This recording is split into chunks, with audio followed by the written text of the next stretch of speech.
Bienvenue au 8e webinaire de l'Académie de Créteil. Nous avons consacré le 7e et le 8e au cœur des apprentissages en EPS. Nous continuons avec donc cette session numéro 8 sur les incidences des types de groupements sur les apprentissages et la socialisation de nos élèves.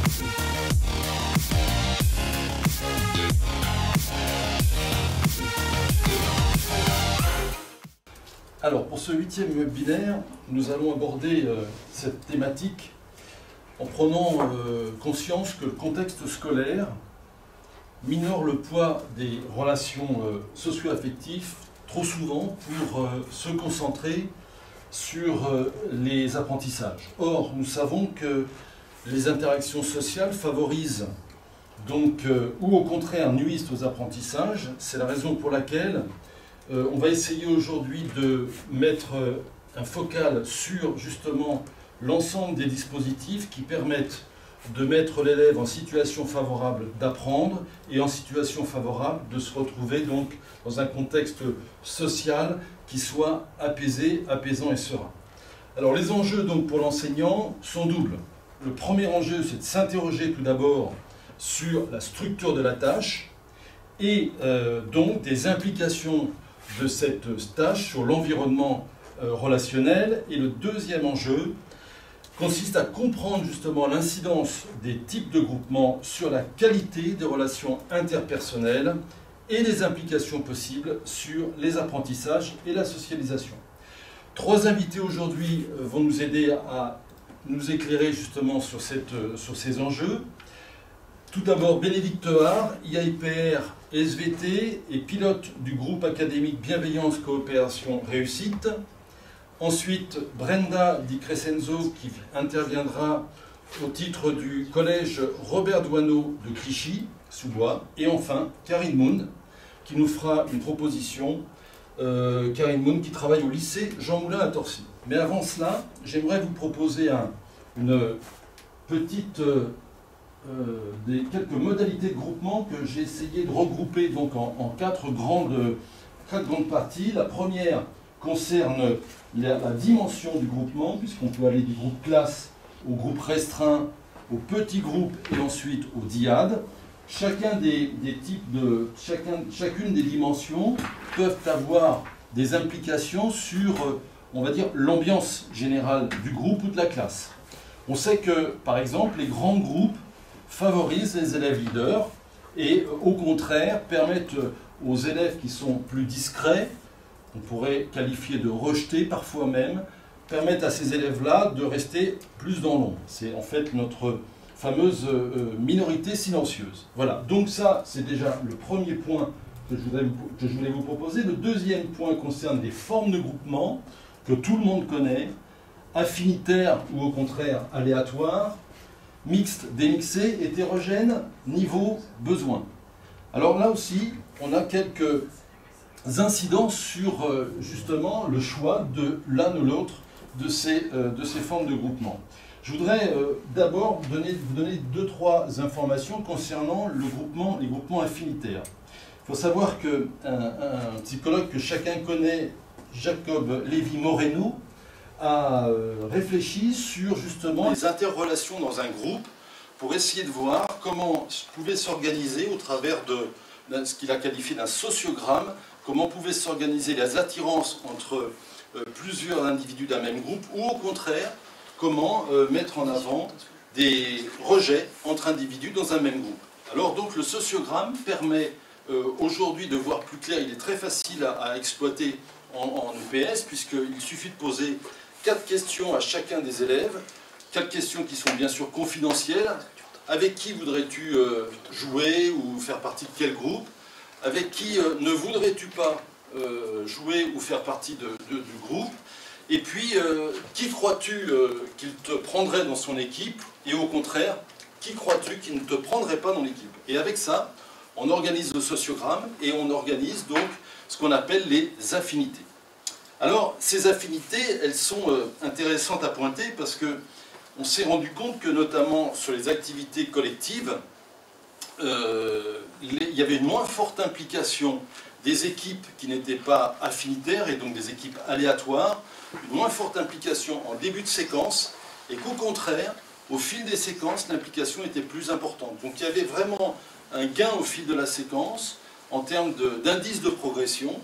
Et on s'est aussi aperçu que, par contre, dans ce type d'équipes qui n'étaient pas des équipes affinitaires, on avait tout au long de la séquence, on pouvait observer des conduites très individualistes. Voilà. Alors que, à le contrario, les équipes affinitaires permettaient de voir des élèves qui s'engagent très rapidement dans le jeu, se sont vraiment très investis, et restent parfois, mais pas toujours, sur le pôle de la coopération, avant même d'être vraiment dans une optique de gain de rencontre, et donc ça peut nuire, dans certains cas, donc à l'efficacité du collectif.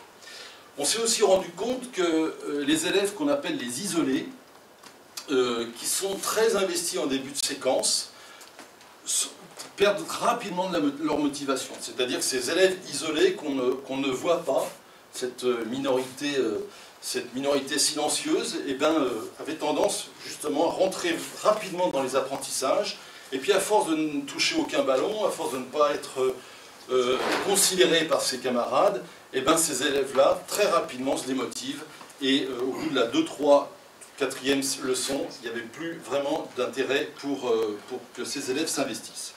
Sur les activités en coopération, au contraire, les isolés sont mieux intégrés parce qu'ils sont associés à un projet collectif, une chorégraphie, un enchaînement gymnastique, acrosport, etc. Donc ces élèves-là sont plus facilement intégrés, et ça c'est quelque chose qui est quand même intéressant à noter dans les propositions qu'on peut faire ensuite, justement sur les modalités de groupement. Ensuite, la mixité. La mixité est un problème qui traverse le PS depuis des décennies, et beaucoup d'auteurs ont réfléchi justement à ce problème de la mixité, et j'aimerais quand même vous montrer que dans ce climat de mixité, il fallait faire la différence entre le climat de performance et le climat de comparaison, puisque le climat de performance nuit essentiellement aux filles qui, elles, préfèrent l'anonymat. Alors on ne rentre pas dans les clichés, mais disons que ça c'est quelque chose qui a été repéré par des études qui ont été menées, et notamment par deux auteurs, Treaser et Roberts, en 1999, que vous pouvez retrouver dans la revue EPS 280. Mais toutes les références seront données justement sur le bilan qu'on pourra communiquer sur le site. De toute façon, on essaiera de vous donner toutes ces références. Ensuite, le problème de l'hétérogénéité est un problème crucial. Nos collègues vont tout à l'heure faire quelques propositions justement très concrètes. L'hétérogénéité, encore une fois, il faut là différencier les niveaux de performance et les niveaux de compétence. Le niveau de performance hiérarchise et donc quelque part stigmatise les élèves, alors que les niveaux de compétence classent à partir des compétences justement, et notamment des degrés de maîtrise en lycée et niveau de maîtrise en collège. Pour les groupes de niveau, alors, homogénéité, elle est nécessaire. À un moment donné, l'homogénéité est nécessaire pour apprendre, parce que l'écart des niveaux ne suffit pas à mettre les élèves en tension par rapport à leur savoir. Il faut absolument qu'ils se dépassent, et pour se dépasser, pour apprendre, il faut qu'il y ait une forme d'adversité. Donc l'hétérogénéité est nécessaire, mais elle doit être accompagnée d'une grande prudence concernant justement les élèves entre 4 guillemets qu'on considère des élèves bons et ceux qu'on considère comme mauvais. Je mets les guillemets volontairement. Voilà, donc les groupes de niveau faut savoir qu'à un moment donné, elle génère souvent des groupes masculins. Et on s'est aperçu que les enseignants avaient souvent tendance à s'occuper des groupes qui étaient, on va dire entre guillemets, plus compétents, et donc quelque part délaisser, au contraire, les élèves qui l'étaient moins. Donc, les élèves qui sont plus compétents bénéficient de plus de proximité de la part de l'enseignant, et donc quelque part ont tendance à progresser plus vite. Donc voilà, petit point de vigilance. Ensuite, concernant le troisième élément qui est la stabilité du groupe. Soit ce sont des groupes qui sont fluctuants dans la leçon ou d'une leçon à une autre, soit ce sont des groupes qui sont stables sur la séquence. L'un ou l'autre a la place dans les apprentissages. Il faut savoir simplement que, et pour faire en raccourci, on pourrait noter que les groupes stables sont essentiels sur toutes les activités de coopération dont on parlait tout à l'heure, gymnastique, danse, etc. Parce qu'il faut laisser du temps donc, aux élèves pour apprendre. Et ensuite, il y a le dernier élément que je voulais partager avec vous, qui est la typologie de l'activité des APSA en opposition ou en coopération. Les deux types d'activités, de classement, donc opposition ou coopération, ont une incidence également sur les apprentissages, puisque on constate souvent que les enseignants prennent des groupes de niveau pour faire par exemple des activités en opposition, sans considérer ce que nous avons vu tout à l'heure, sans considérer le fait qu'à l'intérieur des groupes, il pouvait y avoir des élèves qui étaient en conflit. Et donc à partir du moment où deux élèves sont en conflit, ça renvoie au deuxième point que nous avons vu tout à l'heure, forcément une incidence sur l'engagement de l'élève dans l'activité. Voilà, simplement pour finir, je pense que les activités de coopération, comme je le disais tout à l'heure, elles sont nécessaires, elles demandent du temps donc pour que les élèves s'engagent dans l'activité, que derrière un projet commun, on suscite plus d'interaction sociale, au travers notamment des rôles complémentaires. Et donc, il est nécessaire il est préférable, de mettre les élèves qui sont repérés en conflit dans des activités de coopération, parce que ça génère donc plus de lissage dans les relations. Voilà. Donc, après avoir abordé de façon très, synthétique les 4 types de groupements, je vais maintenant donner la parole à Bénédicte Haar, qui va nous faire son exposé sur le groupe, donc les notions développées par le groupe BCR. Bonjour à tous. Alors, comme vous avez vu, je ne viens pas du monde de l'EPS. Et donc, moi, je vais vous proposer un petit pas de côté, s'agissant donc des compétences psychosociales, puisque c'est une mission que je pilote, à côté donc de DSVT. Et donc là, on va se poser la question de savoir comment, effectivement, les besoins des élèves, comment leurs compétences psychosociales peuvent être mises en jeu, comment on les accompagne à les développer, comment on va choisir un type de groupement pour les développer, c'est-à-dire, en fait, en gros, comment créer un écosystème qui va les motiver, mais un écosystème serein dans l'objectif de la réussite et des apprentissages des élèves. Alors, j'ai eu envie, au niveau du groupe, de reprendre et de recommencer, enfin, de faire un petit détour par une partie de la théorie de la motivation de l'autodétermination de Deci et Ryan, en s'intéressant donc au niveau des besoins fondamentaux, un peu comme un GPS éducatif. Ces 3 besoins qui sont d'une part un besoin de compétence, et on a parlé des élèves invisibles, de ceux qui s'exposent, puisqu'en EPS le corps est exposé, et donc il y a ce besoin de compétence qui est pour l'élève se sentir donc capable, se sentir en maîtrise, ce sentiment de compétence lorsqu'il aura effectivement donc en fait quitté ou participé donc à l'activité pédagogique. Il y a également dans ces 3 besoins fondamentaux le besoin d'autonomie et de choix. Alors évidemment un choix dans un cadre structurant, vous avez donc en fait construit votre dispositif pédagogique à l'avance, vous avez mis le cadre et il est important, mais il y a des choix possibles. Et dans le groupe, quelles initiatives, quels choix l'élève peut faire, quelle place il peut prendre, avec le droit à l'erreur, qui est un droit important. Troisième besoin, un besoin de proximité sociale. Et ça, c'est particulièrement impacté par le groupe, puisqu'il s'agit effectivement de les faire travailler avec des relations sociales et de s'appuyer sur ces relations sociales. Alors, dans ce besoin de proximité sociale, il faudra faire attention qu'effectivement, ils ont besoin de se sentir respectés, ils ont besoin de se sentir connectés les uns aux autres, avec la possibilité de s'exprimer et sans être jugés. Et ça, au niveau donc du groupe, il me semble que ça fait écho également à une autre théorie que vous avez donc à droite et qui va venir en complémentarité, qui est la théorie de l'intérêt social d'Adler et qui va donc zoomer sur les besoins de proximité sociale. Pour Adler, deux besoins fondamentaux en découlent.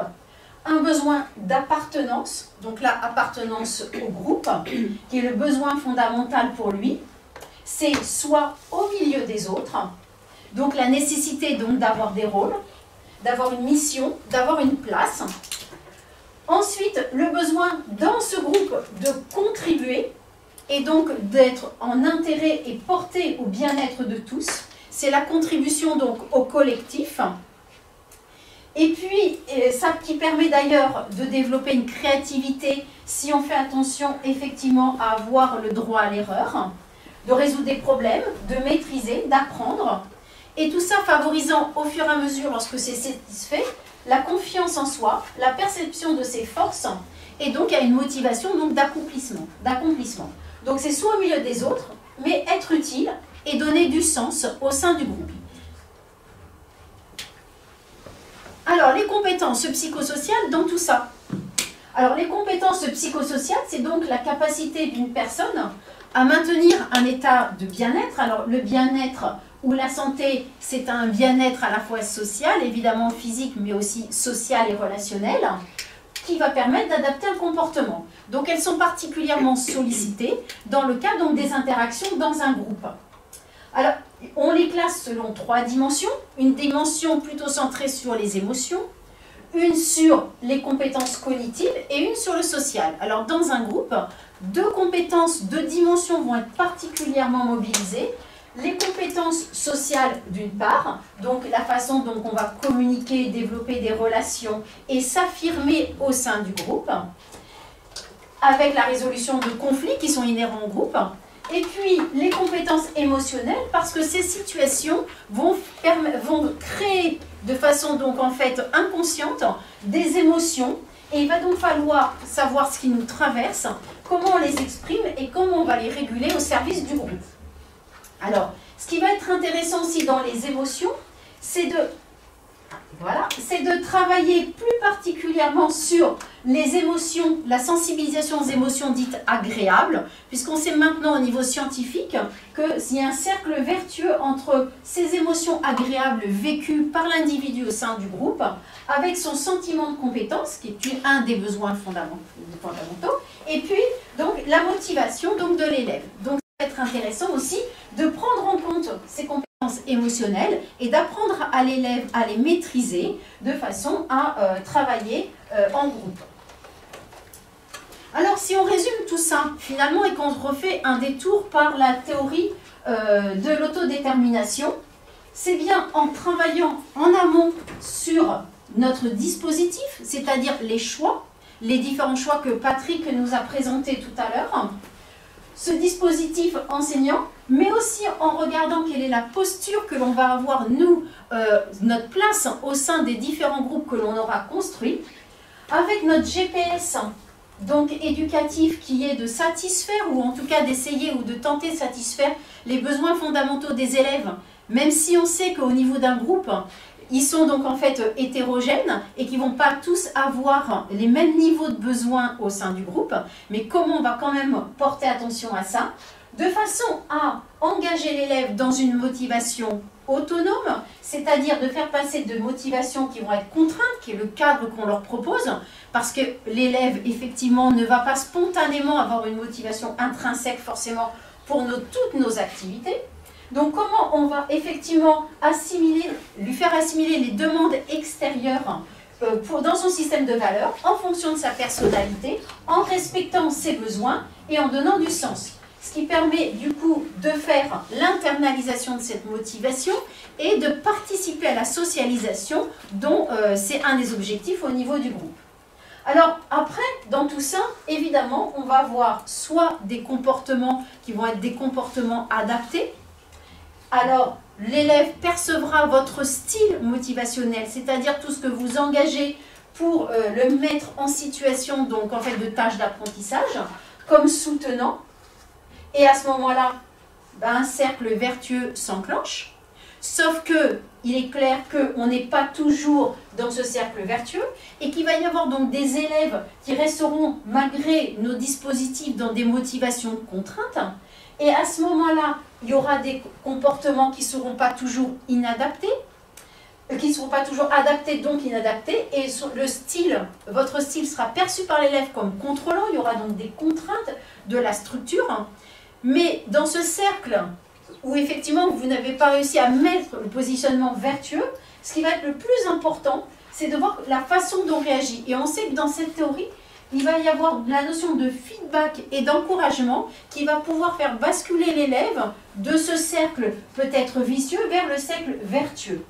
Donc, les études ont montré que c'est surtout la posture, ce qu'on va appeler votre style motivationnel, posture en premier, dans votre dispositif d'apprentissage, les consignes données et les valeurs, mais aussi les feedbacks et les encouragements que vous avez si jamais votre dispositif ne fonctionne pas à la hauteur de ce que vous souhaitez, qui va être le plus important pour engager l'élève et participer à la socialisation. Alors du coup, des questions peuvent se soulever à partir de là. Finalement, comment je prends en compte les besoins de chacun ? Du coup, quel type de groupement je choisis? Quelle modalité je prends pour construire le groupe ou les groupes? Mais aussi quelles compétences je vais évaluer? Et pour ces élèves qui sont peut-être invisibles, qui sont plutôt en retrait, qu'est-ce que je vais faire? Pour qui? Quelles compétences? Quel niveau? Quelles compétences psychosociales, donc CPS, sont mobilisées? Et puis quelle serait votre place dans le dispositif pour laisser justement peut-être de l'autonomie dans le groupement des élèves? Et puis après, au sein de la pratique, quelle posture face à des conséquences, c'est-à-dire à des comportements qui seraient adaptés ou inadaptés, comment vous allez repérer qu'ils sont adaptés ou pas, quels sont vos indicateurs, et puis regardez finalement ce qui n'est pas OK dans le fonctionnement du groupe, de façon à remobiliser et à remodifier le type de groupement que vous auriez choisi pour vous adapter. Alors c'est toutes ces questions-là que Brenda et Karine se sont posées dans leur dispositif, et je vais maintenant laisser la parole à Brenda.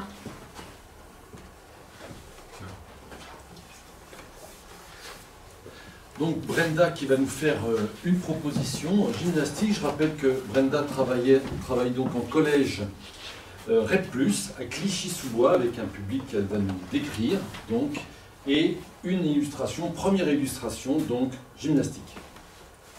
Alors bonjour à tous, mon fil conducteur duquel je vais parler, c'est pédagogique, c'est l'interdépendance. En fait, c'est l'individu au sein d'un collectif. Effectivement, je vais développer un exemple, mais je vais parler aussi un petit peu rapidement de ce que je fais dans l'ensemble.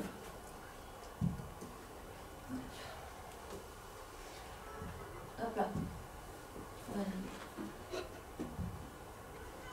Voilà, donc là ce sont quelques images que je mets un petit peu en fond. Je vais prendre un micro. Ça va. On m'entend, c'est bon? Donc rapidement, donc, je disais que mon fil conducteur pédagogique c'était en partie pris l'interdépendance que je vais mettre en place dans l'ensemble de mes séquences. Et va en découler deux choses, le travail coopératif en son sein et de la compétition avec d'autres groupes. Mais ces autres groupes vont être parfois dans la classe, mais parfois avec d'autres classes. Ici, j'ai mis des images en fond, puisqu'en fait, ce sont quelques exemples d'interdépendance que j'ai pu mettre en place sur l'ensemble de mes séquences. Donc là, on voit 3 exemples en images. Le premier, c'est en demi-fond avec les défis collectifs qui vont se faire en groupe de 4 et parfois en classe entière. Le deuxième exemple que vous verrez en fond, c'est l'utilisation de la troupe classe en danse. Et par la suite, vous verrez un exemple en échasse urbaine sous format d'échasse solidaire en milieu naturel. Et enfin, il y a un troisième type d'interdépendance que j'utilise, ce sont les clubs, que vous avez certainement entendu parler avec Nicolas Mascret, qui commence à être maintenant pas mal connu, en sport collectif, mais aussi en course d'orientation et en gymnastique. Et c'est sur la gymnastique que du coup je développerai mon exemple. Donc avant de le développer, au niveau de mes ancrages théoriques, j'utilise le groupe en tant que puissant levier pour apprendre. Et de ça, en fait, il y a 3 constats, après lecture, donc je m'appuie là sur De Lignard en 2019, 3 constats qui vont amener sur des conditions. Le premier, c'est que l'individu tend à calquer ses attitudes et ses normes sur celles de son groupe de référence. Et du coup, avec ça, on va pouvoir jouer sur une responsabilisation individuelle par et au sein du collectif. Donc ici, accéder aux compétences de l'élève va se faire par le collectif. Et donc il va falloir prendre en compte plusieurs choses. Les compétences individuelles et le respect de celles-ci, le partage des informations, la coopération, et enfin, amener des choix concertés entre nos élèves. Donc là, certainement, ça vous fait tilter par rapport au conflit socio-cognitif. Il y a une condition par rapport à ça, c'est que chaque membre du collectif va devoir être attentif à la performance des camarades de son groupe. Et du coup, c'est à cette condition-là qu'on va pouvoir amener une éducation à la citoyenneté. Le deuxième constat, appuyé sur Ray en 2000, c'est que la mise en projet de collectifs stables sur un modèle d'équipe sportive va permettre l'émergence d'une vraie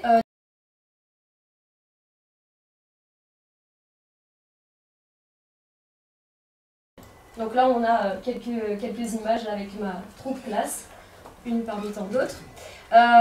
Et donc, pour en revenir donc, sur les projets collectifs stables, du coup, pour qu'il y ait une émergence de dynamique, il va falloir que le groupe ait assez de temps, mais aussi qu'il soit stable. Et enfin, le troisième constat, l'auto-organisation découle de contraintes. La première, ce sont les buts, donc ça va correspondre à nos objectifs communs. Et la deuxième, un environnement qui doit être aménagé. Du coup, pour pouvoir agir sur la sociabilisation de nos élèves, on va devoir faire appel à une collaboration, mais en même temps, attention, limite, la collaboration, elle demande une attirance réciproque entre les membres du groupe. Pour autant, généralement, elle n'est pas spontanée, il va falloir donc l'installer par étapes. Et donc du coup, troisième condition, il va falloir amener un degré de satisfaction chez chaque individu. Et cela va passer par encore plusieurs choses. Les résultats et les performances du groupe, qui vont permettre aussi de le souder. La communication entre les membres. Et enfin, le fait qu'il y ait des buts collectifs, comme j'ai dit juste avant. Et enfin, ça peut être aussi lié à des efforts faits par un leader dans le groupe pour installer cette cohésion.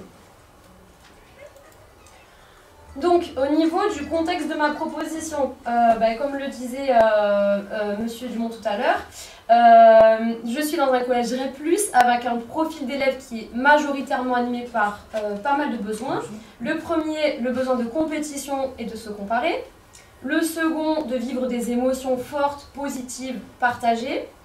Le troisième, un besoin d'attention, de sécurité affective et un sentiment d'appartenance. Le quatrième, ils ont besoin d'un cadre qui soit assez fort.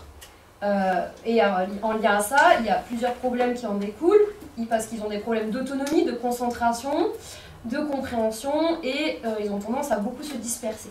Et enfin, dernier besoin, leur donner une confiance en eux qu'ils n'ont pas, ou peu, et trouver du sens.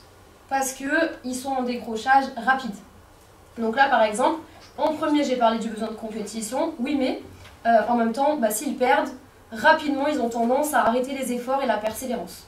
Donc, qu'est-ce qu'on peut essayer de donner pour ces élèves? Alors là, je vais m'appuyer sur mon exemple qui va être en gymnastique. Hop, on va y arriver.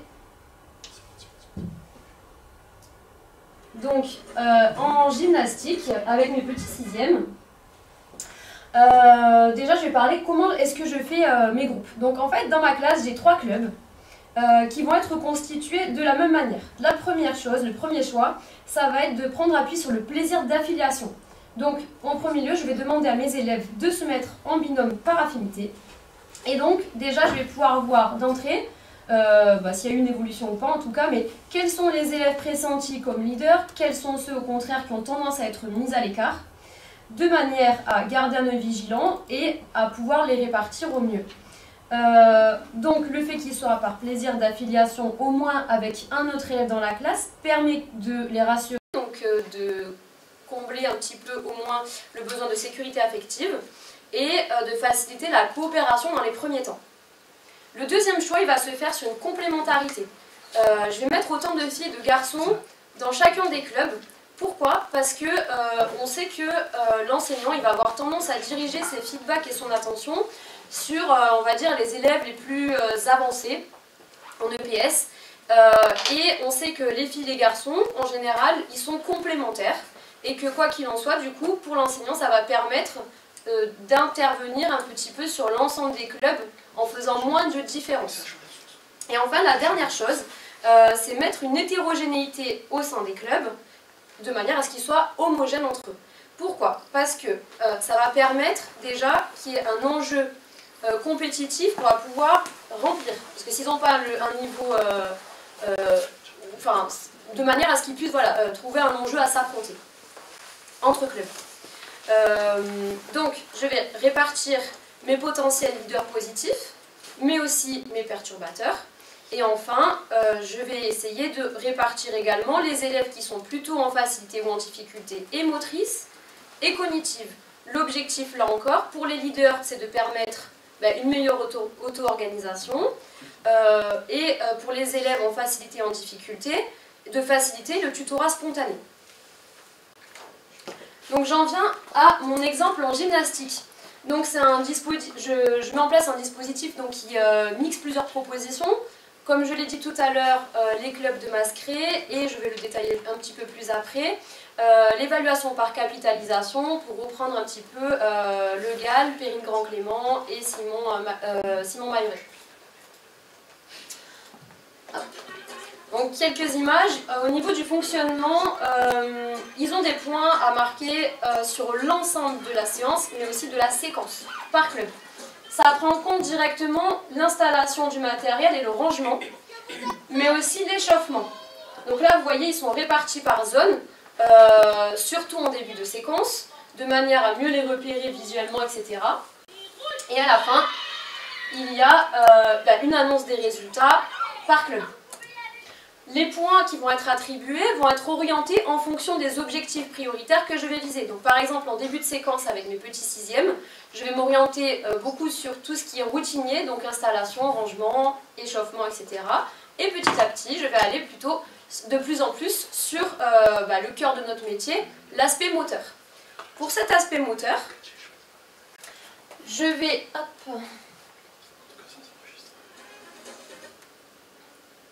Voilà. Donc pour cet aspect moteur, comme je l'ai dit, et je vais y arriver. Voilà.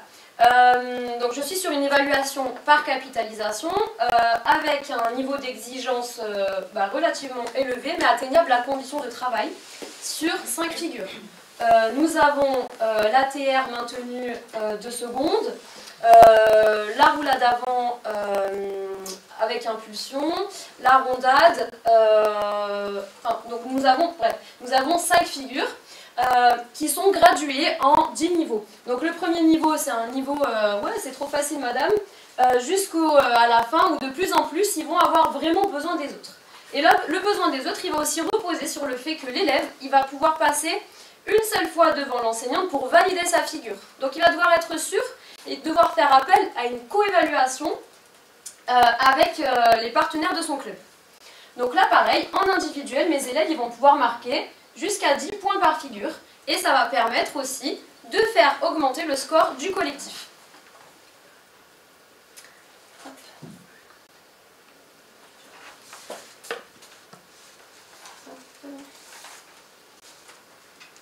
Donc, ces groupes, comme je disais... Ah.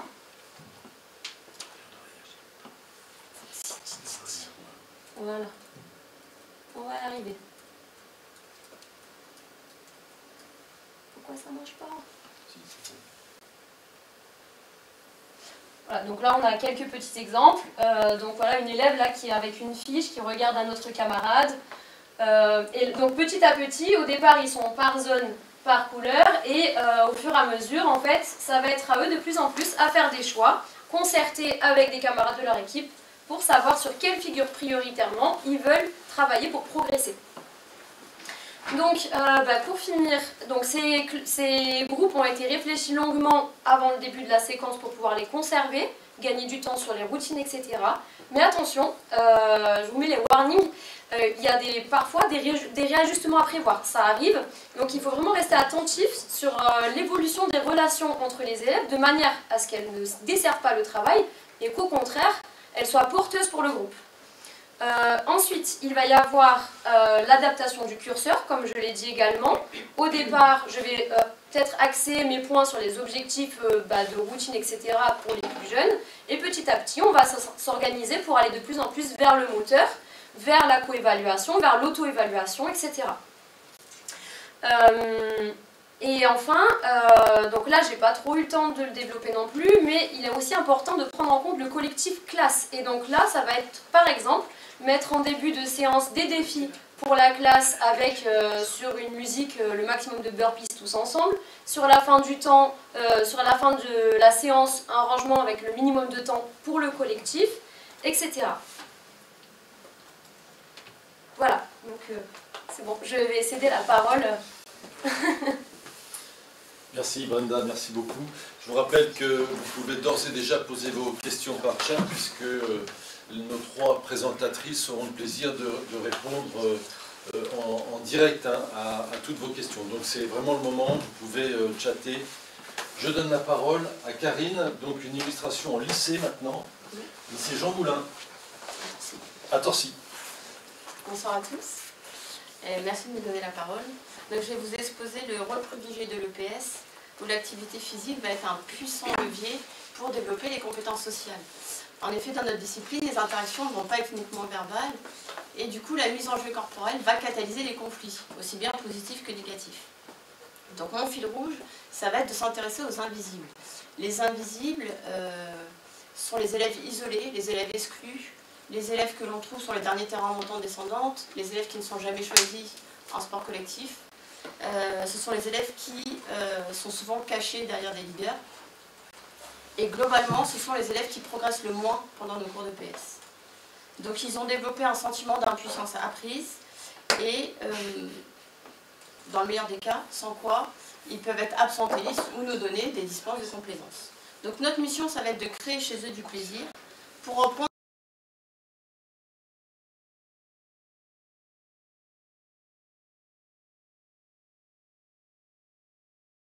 également assurer une sécurité affective.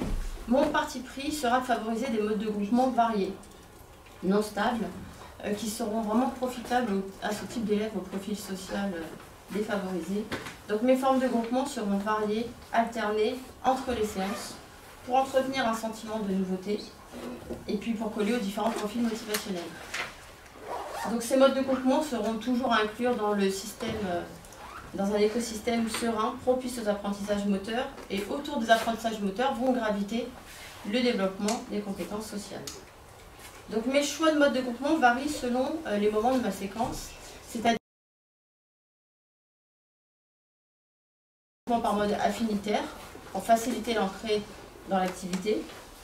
Puis, comme ces groupes affinitaires ont tendance à se détériorer rapidement, je vais après vers des modes de groupement par niveau.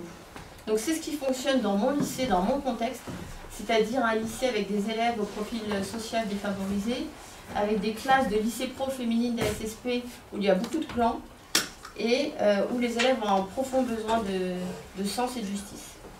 Donc je vais vous présenter une situation en athlétisme où j'ai fait le choix du mode de groupement par niveau, à l'intérieur duquel je vais avoir une évaluation multicritériée, c'est-à-dire que les élèves vont être notés sur le collectif, l'individualité et sur les progrès. Donc je mise ici sur la force du groupe pour créer une émulation positive. Donc la situation d'apprentissage, c'est une course par équipe où chaque élève va courir individuellement pendant 20 minutes et devra réussir un contrat adapté en nombre de tours en décalage optimal en fonction de la moyenne de la VMA du groupe. Donc concrètement, le groupe 1 qui a une moyenne de VMA à 14 devra réaliser en 20 minutes 34 tours. Donc si on est sur un 75% de la VMA, si on veut travailler plutôt en capacité.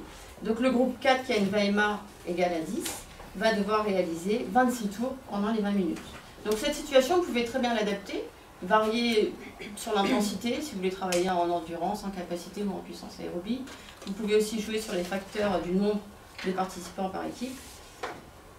Moi, je fais le choix de travailler sur 20 minutes pour qu'on retrouve un développement de solidarité et des comportements avec beaucoup d'interaction entre les élèves. Donc la marche est interdite. Par contre, j'autorise ce qu'on appelle un joker coach. Donc c'est un élève qui est en repos à côté de moi. Donc je vais vous présenter l'illustration en athlétisme.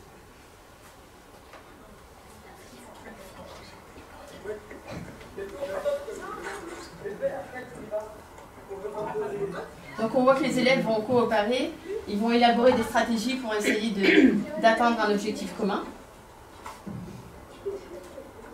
Donc mon intention pédagogique, ça va être d'utiliser le mode de groupement comme levier pour une mise en projet de tous les élèves au service de chacun.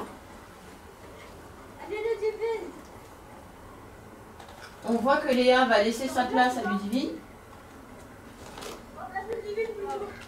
parce qu'elle est plus en difficulté qu'elle. Donc il va s'en suivre des développements de solidarité, d'entraide et de coopération. Ma volonté, c'est d'inclure les élèves les plus en difficulté.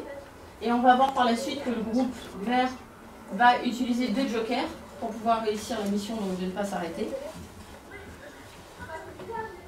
Et le groupe jaune va par la suite décider de retirer son joker pour pouvoir réussir le contrat. Donc ici, le groupe 4 peut très bien avoir une meilleure note que le groupe 1. Donc les effets attendus sont au niveau moteur qu'il y a un surpassement. Toute l'équipe va se tirer vers le haut. Et au niveau social, on va avoir un renforcement de l'estime de soi pour nos élèves qui vont pouvoir avoir ce sentiment d'utilité, de réussir et de participer à la réussite globale du groupe.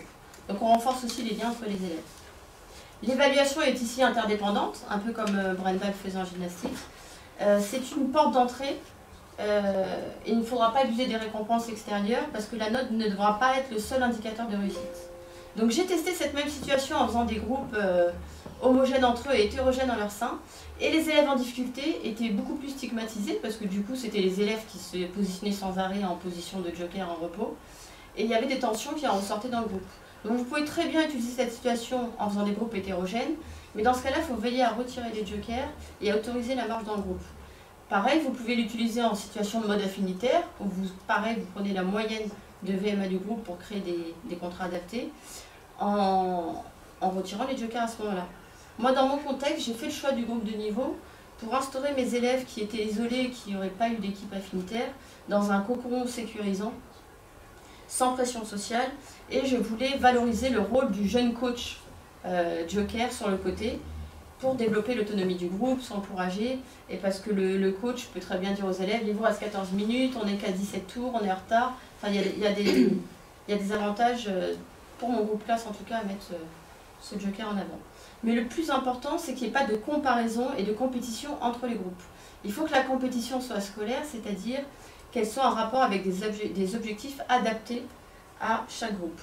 La notion de compétition, elle est vraiment très nuisible, enfin parfois nuisible pour les invisibles, c'est-à-dire que ces élèves-là ne vont pas oser agir par peur de l'échec.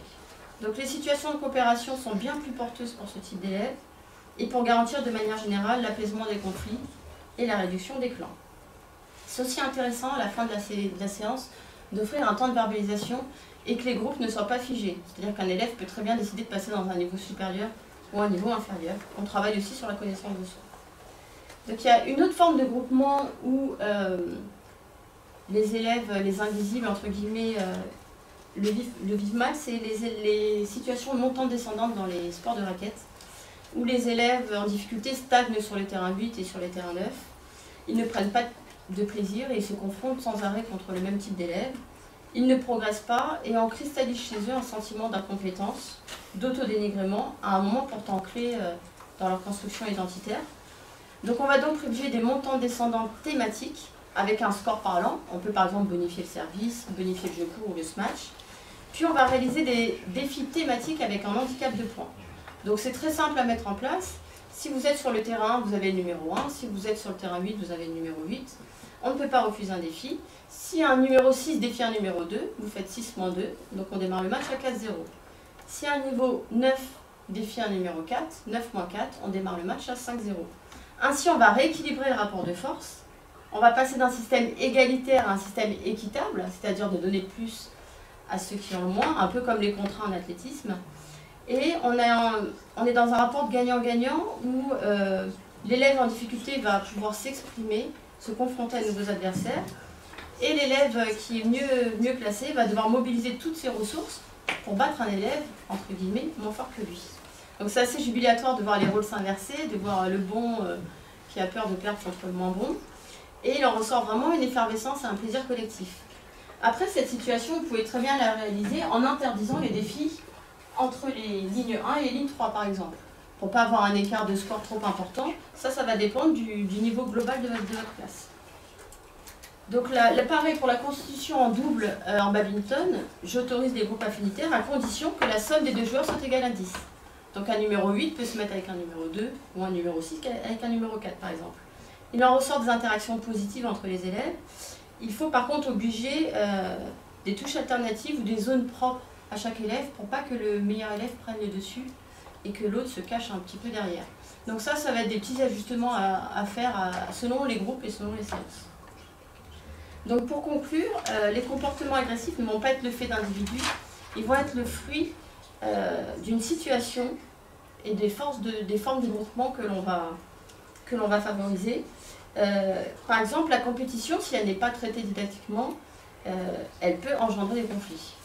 Donc il en va de notre responsabilité de créer les conditions de la réussite pour tous nos élèves grâce à ce que disait Bénédicte tout à l'heure, l'instauration d'un style pédagogique, une tonalité, des feedbacks positifs, des encouragements pour donner confiance à nos élèves, alimenter ce cercle vertueux où chacun peut grandir en interdépendance et occuper sa place au sein du groupe.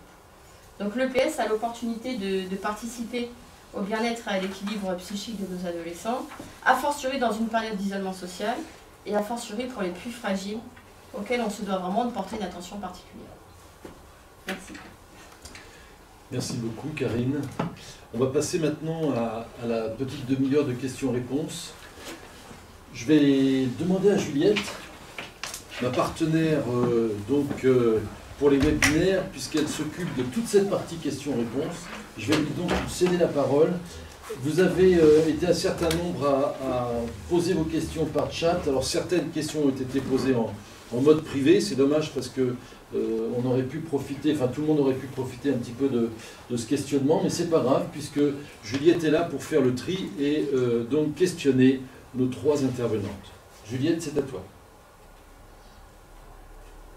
Oui, on fait attention, contexte Covid, on fait tout ce qu'on peut pour rester dans les préconisations. Vas-y. Bonjour à tous. Donc nous passons maintenant à cette partie un petit peu plus interactive et pour commencer, on a une question qui est arrivée tout de suite pendant ton intervention, Karine, puisqu'il y a eu une coupure de son. Donc est-ce que tu pourrais nous préciser ce que tu entends par le joker coach? Parce que c'est juste à ce moment-là qu'il y a une petite coupure et du coup les collègues souhaiteraient que tu reviennes sur cet élément, s'il te plaît. Oui. Du coup, vous m'entendez là? Alors, le joker coach, en fait, c'est lors du contrat, comme on est sur une durée de 20 minutes qui peut paraître longue, c'est un élève qui est en repos à côté de moi et qui va donner des indicateurs à l'équipe.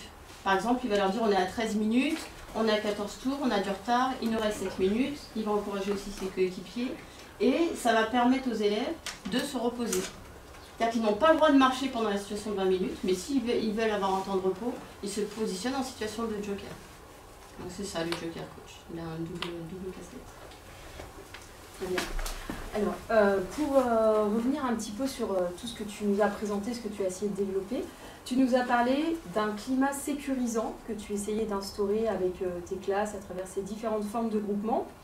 Et est-ce que tu peux nous préciser comment tu mets en place ce climat et en quoi cela répond aux besoins fondamentaux des élèves qui ont été présentés par Bénédicte tout à l'heure? Le climat, quels que soient mes cours, mes séquences, je commence toujours mon cours par un appel à thème, par exemple.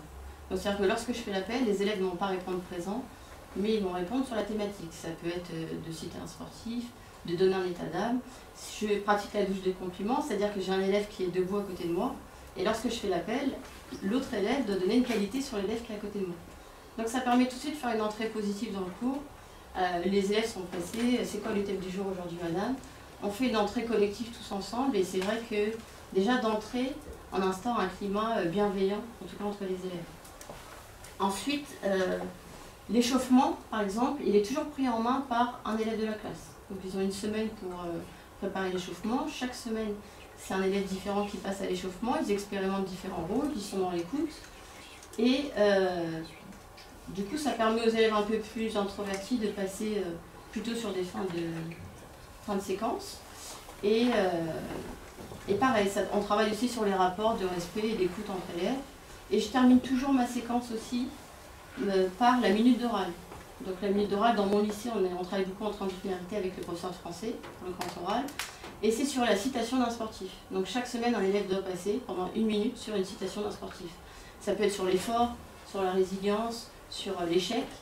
Et là, les élèves vont être dans le non-jugement, dans une écoute bienveillante. Et s'ensuit 3 minutes de débat. Donc c'est pendant les étirements. Il ne faut pas que ça dure plus de 4 minutes pour ne pas empiéter sur le temps moteur. Et donc à ce moment-là, les élèves voient qu'il n'y a pas de bonne ou mauvaise réponse. On est seulement dans l'échange de points de vue.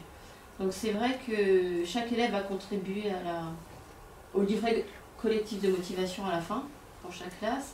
Et je borde toujours mes cours par cet appel à thème, 7 minutes d'oral et voilà, l'expérimentation de différents rôles au travers des échauffements. Il y a aussi des moments de défi collectif où je remobilise la classe. Enfin, voilà, c'est des petites routines que je mets en place à chaque cours qui font qu'il y a des interactions sociales assez riches. D'accord. Donc effectivement, ces routines concernent aussi globalement le groupe classe et par moments des interventions individuelles des élèves lorsqu'ils prennent la parole, mais on est moins sur des formes de groupement intermédiaires telles que les a présentées Patrick. Il faut qu'il y ait des moments où la classe se retrouve et j'aime bien commencer ensemble, finir ensemble. D'accord.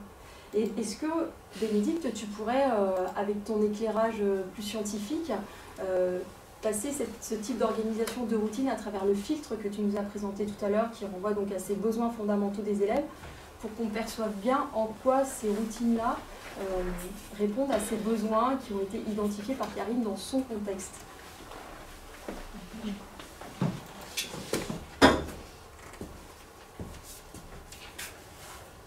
Merci. Alors, moi, il me semble que là, les routines et les rituels permettent de sécuriser et permettent cette anticipation dont l'élève a besoin, surtout s'il n'est pas effectivement extrêmement compétent. C'est-à-dire, en fait, ça lui permet de savoir où ça va aller.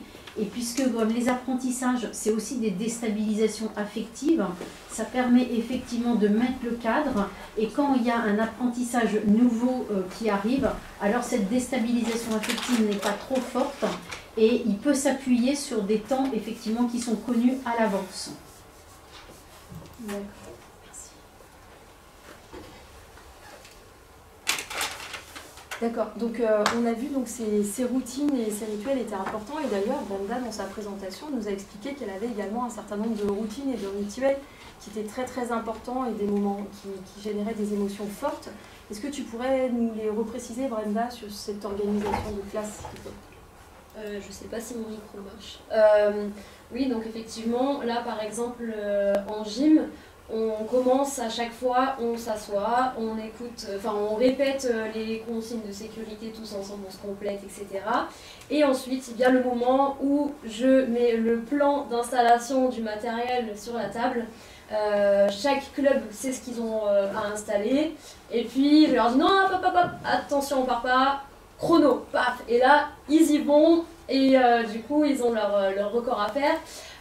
Pareil sur l'échauffement, ça va être la première partie, mobilisation articulaire, ils vont le faire entre eux, donc ils comptent, ils vérifient que tout le monde soit bien présent, et puis ensuite vient l'échauffement thématisé, puis le travail sur leur figure, avec l'évaluation par capitalisation, puis ensuite un retour au calme, enfin un retour du moins, le rangement du matériel, et l'annonce à chaque fois des résultats, qui permet un petit peu de voir où ils en sont. Et il y a des élèves après qui, petit à petit dans la séquence, et moi du coup j'ai fait marquer combien mon équipe. Et donc là de plus en plus après, ils se questionnent sur où ils en sont, et s'ils ne le font pas, de toute façon je viens aussi vers eux là-dessus pour compléter. Très bien, donc on voit que ces rituels ont une importance vraiment grandissante pour ces élèves qui ont besoin de sécurité, et donc dans l'organisation et dans les retours qu'on va leur faire. Donc la stabilité de ces modes de groupement, elle semble importante, mais de manière différente selon vos contextes, puisque vos propositions sont assez différentes l'une de l'autre, et c'est intéressant parce que ça propose toute une richesse de fonctionnement. Est-ce que, Brenda, tu pourrais nous expliquer en quoi cette stabilité des modes de groupement sur la durée de ta séquence, elle répond vraiment aux besoins de tes élèves? Et après, Karine, tu pourras nous préciser en quoi le fait de changer régulièrement les modes de groupement à chaque leçon, si j'ai bien compris, ça répond aux besoins différents de tes élèves dans ton contexte. Donc du coup, si tu veux commencer. En fait, c'est des élèves qui ont énormément besoin de cadre et d'avoir des repères vraiment fixes. C'est-à-dire que le moindre petit changement, c'est l'apocalypse. C'est-à-dire qu'en fait, le moindre changement, ça les déstabilise, ça part dans tous les sens, et on peut perdre jusqu'à 20 minutes, 30 minutes pour vraiment se mettre au cœur de l'action dans un travail concret sur la motricité. Et c'est ce qui se passait avant avec mes élèves de 6e, c'est que je n'avais pas de fonctionnement de groupe fixe, j'avais pas non plus de plan d'installation, il faut dire ce qui est. Et du coup, des fois, je me retrouvais une demi-heure après, je me disais, mais en fait, là, on en est tout juste à la fin de l'échauffement et on n'a toujours pas vraiment travaillé sur l'activité en soi. Donc, et là, depuis que je mets ce fonctionnement en place, on a beaucoup plus de temps de pratique motrice, puisque finalement, en 5 minutes chrono, au maximum, 5 minutes chrono, ils ont tout installé. Il y a 10-15 minutes d'échauffement et ensuite directement on est dans le vif du sujet. Donc voilà, donc ça permet de gagner du temps, de les sécuriser et du coup de pouvoir avoir plus de temps de pratique. Oui, moi j'ai pris le pari entre guillemets inverse en tout cas pour les élèves en difficulté, c'est-à-dire que je varie les formes de groupement à chaque cours. Par contre, à l'intérieur de mon cours, la forme de groupement reste la même. Il ne faut pas perdre du temps moteur pareil. Mais j'ai fait le pari de varier pour créer un dynamisme, pour que les élèves... J'ai beaucoup de clans dans mes classes de pros, de filles. Il faut que ça change, il faut que les équipes bougent. Et c'est vrai que le moment où je vais garder les mêmes modes de groupement, ça va être plutôt sur des cycles de terminale, sur les dernières séquences où je vais travailler par exemple mes écrans en basket ou mes rentrées de pivot en handball, mais j'ai tendance à varier les modes de groupement, affinitaire, mixité, par niveau, hétérogène, à chaque cours pour avoir vraiment un sentiment de nouveauté, accrocher les élèves. Et je pense que les deux points de vue vont être défendables, mais vont dépendre du contexte. Moi, avec mes élèves dans mon contexte, il faut qu'il y ait de la variété, il faut qu'il y ait du changement. Et il peut y avoir des conflits, donc il ne faut pas stabiliser les équipes. En tout cas, c'est ce qui fonctionne beaucoup. Merci pour ces éclairages donc, dans des contextes très différents. Est-ce que, Bénédicte, on peut aussi avoir un éclairage un petit peu plus scientifique à chaque fois avec ton point de vue sur le fait que peut-être les besoins sont différents aussi en fonction de l'âge des élèves, puisque là, Brenda, elle intervient en collège, elle nous a parlé beaucoup de ses élèves de 6e qui avaient aussi besoin de ce cadre très sécurisant. Et puis Karine, elle intervient en lycée avec des élèves avec un profil très différent. Est-ce que les besoins fondamentaux, à un moment, sont aussi différents en fonction du développement des élèves, en fonction de leur âge? Alors oui, effectivement. Alors ce qui est intéressant dans le processus de Brenda, elle a bien dit que c'était pour elle d'abord le besoin de sécurité, et ensuite l'élève est confronté à un groupe et pas à la classe entière. Donc ça aussi, ça participe à la création de la proximité sociale entre élèves puisque là, en fait, ils arrivent en collège en plus. Donc là, ce qui est important, c'est qu'avant d'arriver dans le groupe classe en entier, de pouvoir se confronter seuls face à une classe, ils sont d'abord donc en fait dans un groupe qui sécurise, et cette stabilité permet effectivement de commencer le droit à l'erreur, de se sentir pas jugé, de se connaître, puisqu'ils sont en début en fait d'apprentissage au niveau du collège. Alors par contre au niveau donc de Karine, bon voilà, ce sont des lycéens. Donc elle favorise toujours aussi ces petits groupes qui permettent au sein du groupe de ne pas avoir à se confronter à l'ensemble de la classe à prendre le devant. Mais on voit aussi que dans ces rituels, elle introduit aussi des moments où l'élève peut être seul en répondant face à la classe. Donc quelque chose un peu différent, une étape supplémentaire. Et puis elle a aussi comme objectif d'avoir un groupe classe en fait aussi, hein, et de mixer aussi les différentes relations et d'élargir le champ de relations. Et c'est en ça, effectivement, où elle fait le choix, à ce moment-là, de changer au fur et à mesure de sa séquence les types de groupement, de façon à ce que les conflits aussi n'apparaissent pas. Donc avec un besoin, effectivement, peut-être plus d'innovation avec l'âge, d'autonomie aussi, que les plus petits. Merci pour ces précisions.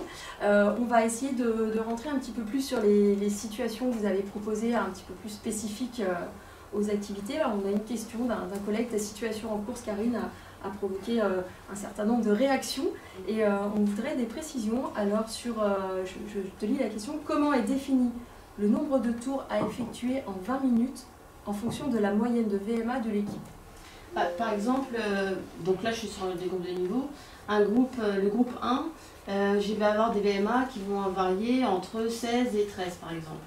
Donc je prends mes quatre coureurs, 16, 14, etc. Je fais mathématiquement la moyenne, j'obtiens un chiffre de VMA et j'ai mon tableau comparatif sur une course de 20 minutes. Quand on est à 75% de VMA, donc c'est ce que je vise, par exemple quand on est à 14, c'est 8 tours et demi par coureur. Donc je multiplie ce 8 tours et demi par le nombre de coureurs, ici ils sont 4, donc ça fait 34 tours pour le groupe 1. Si on a, ça peut fonctionner pareil avec des groupes hétérogènes, des groupes affinitaires, il suffit de prendre toutes les VMA individuellement, de faire la somme, de faire la moyenne, et par rapport à la moyenne, on a un tableau comparatif avec le nombre de tours individuels sur 20 minutes si on veut travailler à 75% de VMA. Il suffit de multiplier ce chiffre par le nombre de participants. Donc ça dépend de ce qu'on veut travailler. Et à quel pourcentage de VMA on veut travailler. Sur 20 minutes, en tout cas, à 75% de VMA, il y a un tableau existant avec le nombre de tours qui existe. Il suffit après de juste croiser. Alors pour construire cette situation et répondre toujours aux besoins des élèves, hein, tu as utilisé ce dont parlait Bénédicte, ton GPS éducatif pour cibler certains besoins. Quel est le besoin fondamental ou les besoins fondamentaux que tu as ciblés à travers cette situation? Pour l'athlétisme? Oui, la situation de course. Pour la situation de course, j'ai voulu, en mettant les élèves en groupe de niveau, à la fois favoriser aussi les meilleurs, mais aussi favoriser les élèves qui étaient en difficulté. Parce que lorsqu'ils étaient en groupe hétérogène, ils étaient vraiment stigmatisés, parce qu'ils étaient sans arrêt en situation de repos.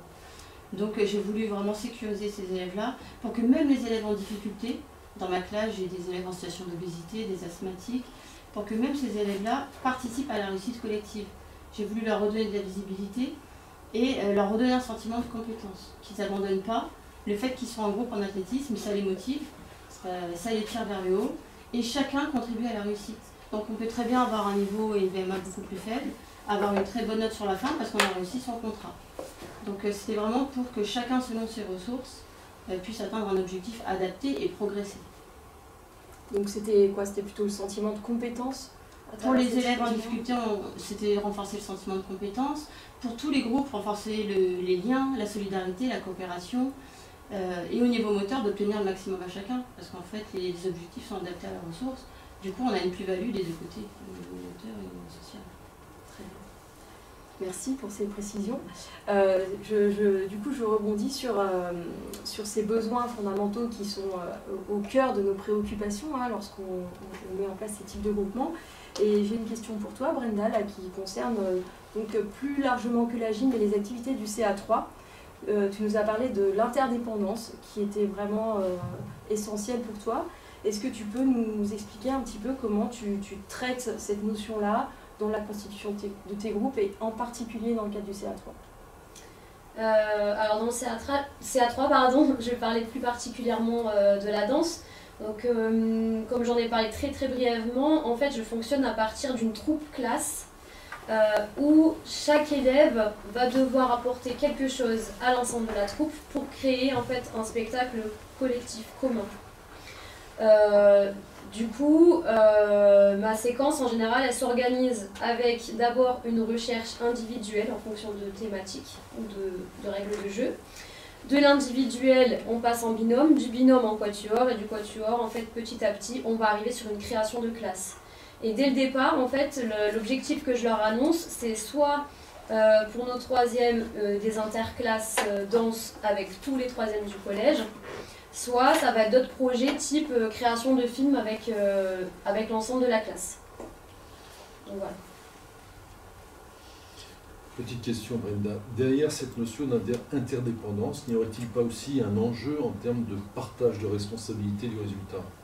Oui, bien sûr. C'est-à-dire que quel que soit mon niveau à la base, je vais participer à une création ou à un résultat collectif.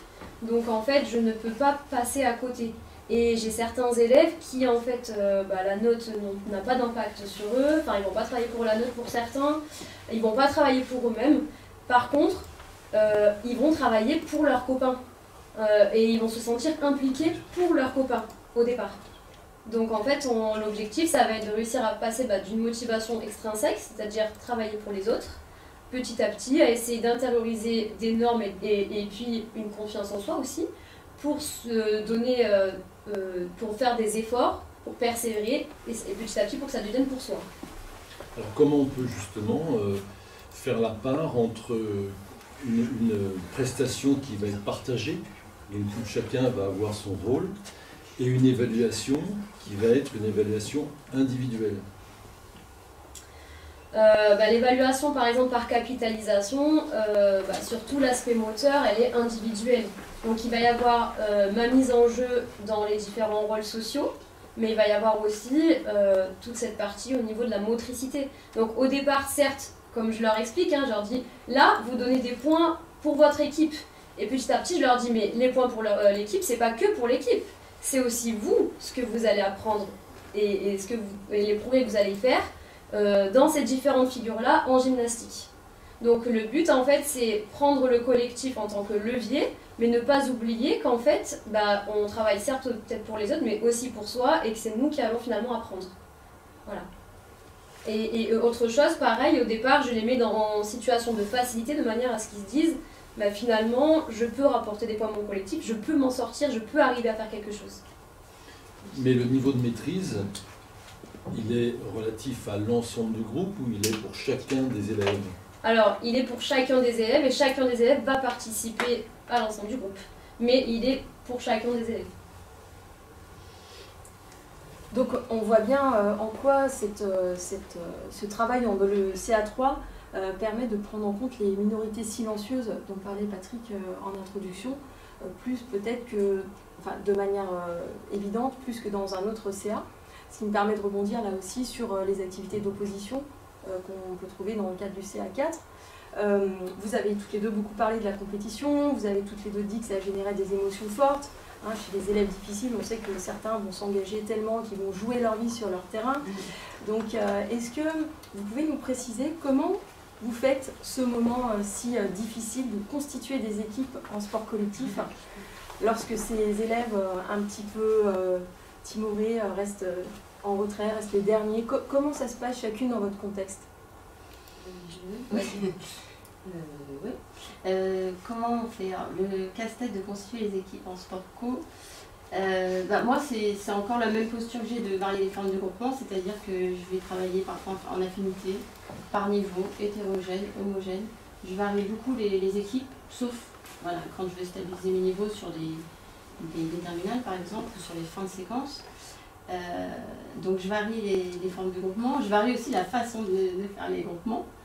Ça veut dire que je vais souvent mettre... les chefs d'équipe sont souvent mes invisibles, donc j'inverse un peu le rôle.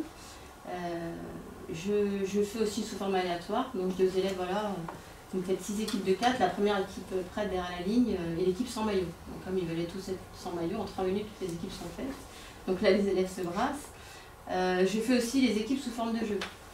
En futsal, par exemple, je mets des ballons sur la ligne médiane, et je fais un système de chaise musicale où quand je siffle, les élèves récupèrent un ballon et à la fin, j'enlève un ballon à chaque aller-retour, il ne reste plus qu'un ballon et j'ai mes 2 chefs d'équipe. Donc je fais ça, je fais aussi des relais avec des jeux de morpions. Donc les élèves ont des chasubles, ils doivent aligner 3 choisis de la même couleur sous forme de relais. Et à chaque fois qu'un élève a réussi, je le mets de côté, les chefs d'équipe. Donc je varie les formes de groupement, je varie la façon de faire les équipes. Et puis pendant les matchs aussi, je n'autorise pas les spectateurs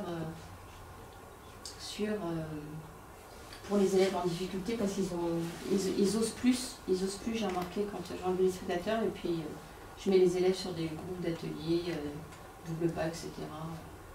Où j'écarte aussi mes équipes pour pas qu'il y ait des spectateurs pendant les matchs et qu'il y ait un temps moteur qui soit amélioré. Donc, Alors, juste avant de te donner la parole, Brenda, je me posais une question par rapport à la difficulté que je rencontre, moi qui ne suis pas spécialiste des activités du CA4, dans le fait du temps qui nous est imparti, qui est quand même assez faible pour construire des routines dans les équipes, en sport collectif notamment. Est-ce que tu rencontres du coup cette difficulté du peu de temps que tu peux avoir avec des équipes est-ce qu'elles sont bien variables à chaque leçon, ou alors comment est-ce que tu t'organises pour stabiliser des routines à l'intérieur d'une équipe, puisque là on est en lycée? En fait, sur les débuts de séquence, je ne suis pas sur la stabilisation des équipes, parce qu'on n'a pas encore établi de routine collective, et je vais vraiment aller sur mes niveaux de classe de terminale, et plus j'avance dans les niveaux, et plus j'avance dans la séquence, plus je vais stabiliser mes équipes pour développer des routines, des postes préférentiels selon les qualités physiques des uns et des autres. Mais c'est vrai que cette stabilisation, je l'inclus vraiment au fur et à mesure. Elle ne vient pas d'emblée. D'accord. Alors Brenda, maintenant dans ton contexte, est-ce que tu peux nous parler de ce moment si important de constitution des équipes en sport collectif? Alors moi c'est plutôt l'inverse. Du coup, comme je l'avais annoncé au départ, les sports co, un petit peu comme la gym, je m'appuie aussi sur les clubs. Je ne suis pas très originale puisque je m'appuie sur les propositions de Nicolas Mascret au départ. Pareil, niveau constitution, binôme affinitaire, répartition des leaders, répartition des élèves les plus en difficulté et mes petits oubliés. Sachant que dans chaque club, j'aurai 2 équipes. Une équipe entre guillemets première et puis une équipe espoir. Parfois ça va être à l'inverse des équipes démixées, ça va dépendre de mes profils de classe et de ce qu'ils vont avoir besoin sur le moment, de ce que je vais repérer. Étant donné que je l'ai fait, des fois je peux faire des erreurs aussi. Donc je leur explique qu'on prend les 2-3 premières séances pour vraiment les stabiliser, de manière à ce qu'elles puissent être équitables, enfin hétérogènes à leur sein, mais homogènes entre elles. Et du coup, pour que ça passe plus facilement, je joue souvent avec eux. Donc par exemple, quand je vois qu'il y a un gros déséquilibre en rugby, ça peut être le prochain élève qui marque en match, il va passer dans l'autre équipe. Et donc je fais des inversions comme ça. Et du coup, vu que c'est par le jeu et que quelque part je joue sur leur responsabilisation, généralement ça se passe plutôt bien sur ces séances-là. À partir de la 3e séance, par contre, elles sont fixées de manière à ce qu'on puisse avoir une auto-organisation qui se mette vraiment en place. Voilà. D'accord. Alors justement, tu parlais des réajustements que tu pouvais faire. On avait une question à ce sujet concernant les réajustements entre clubs.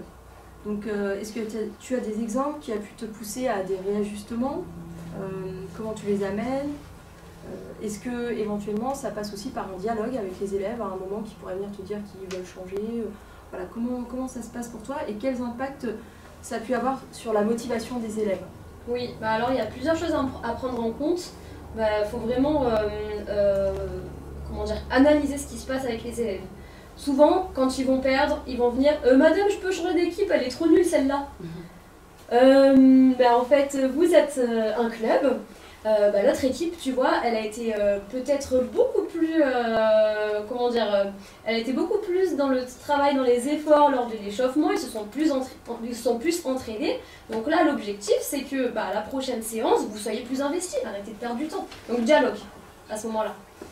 Maintenant, si je vois que ça persiste vraiment et qu'il y a un élève où ça se passe vraiment pas bien et que le dialogue ne passe vraiment pas, je peux en arriver à un changement, mais c'est très rare que ça me soit arrivé, parce que finalement, à partir du moment où ils savent qu'ils vont devoir travailler ensemble un bon moment, ils apprennent finalement à s'auto-organiser et à se répartir plus les rôles. Et à se dire, bon, en fait, mon match est dépendant du match de l'autre équipe, donc qu'est-ce que je vais faire dès les situations d'apprentissage, dès l'échauffement, pour aider peut-être ceux qui sont plus en difficulté pour y arriver.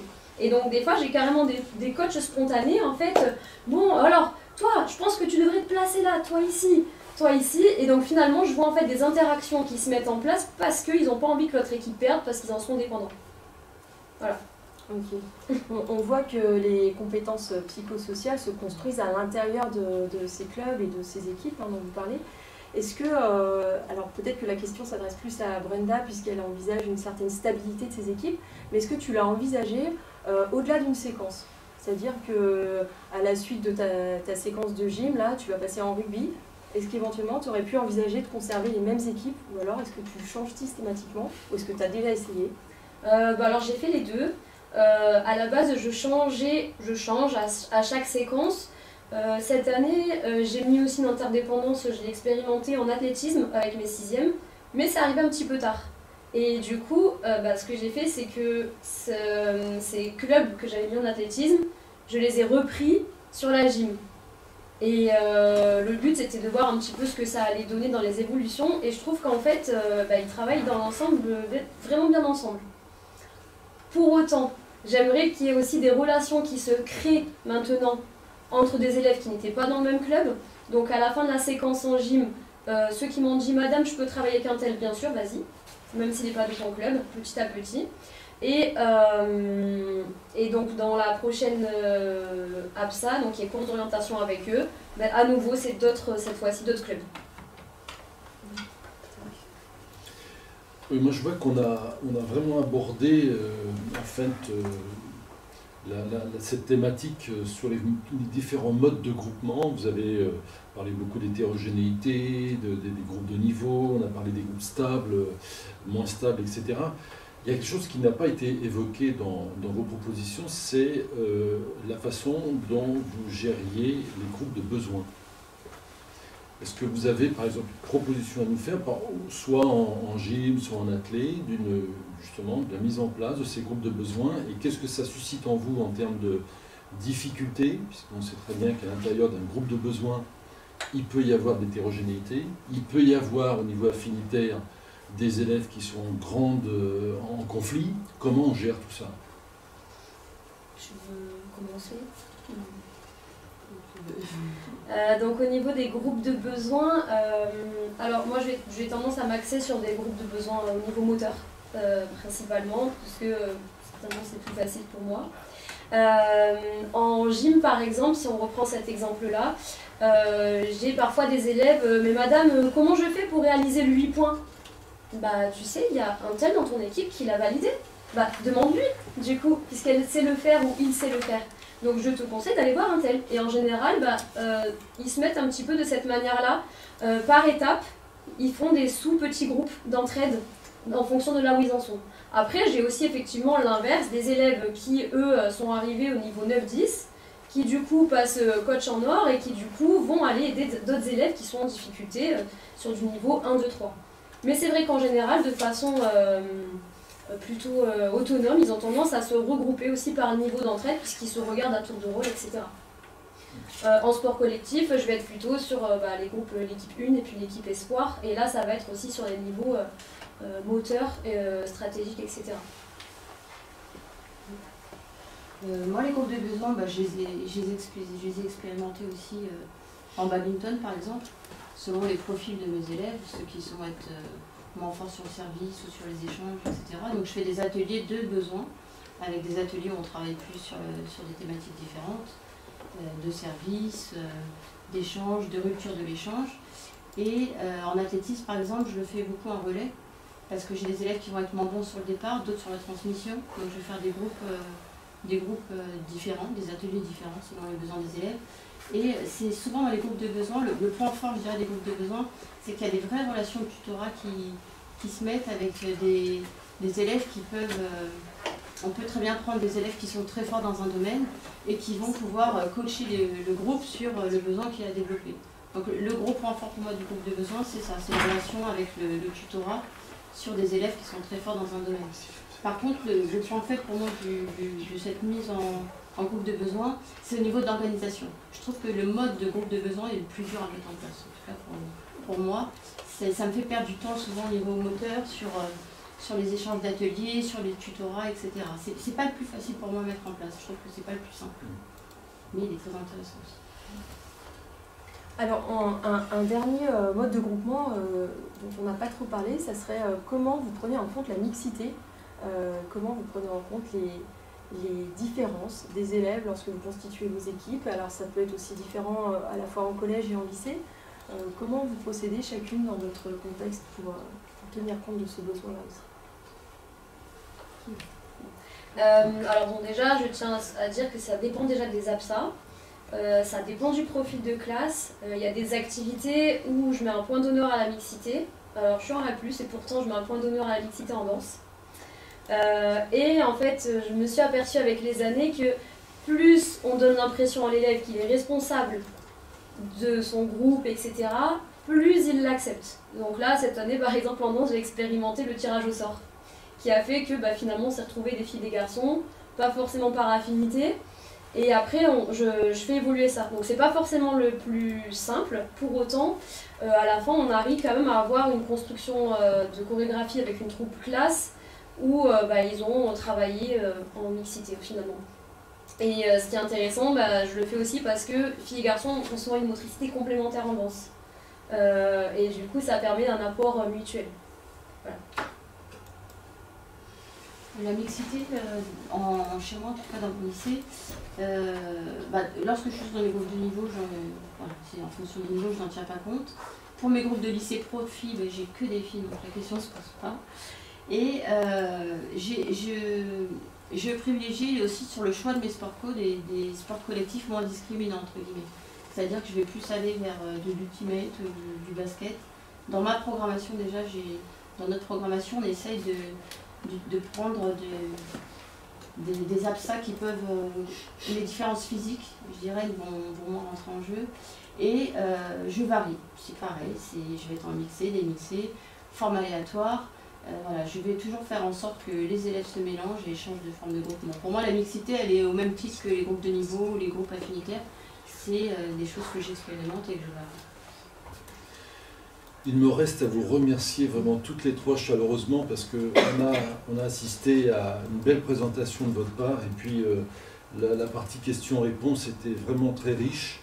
Donc merci à Brenda, merci à Karine, merci à Bénédicte d'être venue nous visiter en EPS puisque tu nous viens d'une autre discipline. Un grand merci à toi, un grand merci à Juliette qui a donc assumé cette partie questions-réponses, et puis ceux qui sont dans l'ombre aussi aujourd'hui, l'âge, un grand merci à l'âge qui était là vraiment aux manettes, qui amène à chaque fois de plus en plus de matériel, on est vraiment gâtés. Je voudrais remercier aussi Johan, et puis mon camarade de parcours sur les webinaires, et Fabrice bien sûr. Donc merci à vous tous et puis merci aussi pour votre fidélité puisque à chaque webinaire il y a de plus en plus de collègues qui s'inscrivent et ça nous encourage à aller plus loin et à continuer. Donc encore merci à vous tous et puis à très bientôt puisque normalement le 9e webinaire devrait arriver très prochainement. Voilà, merci, bonne soirée, à très bientôt.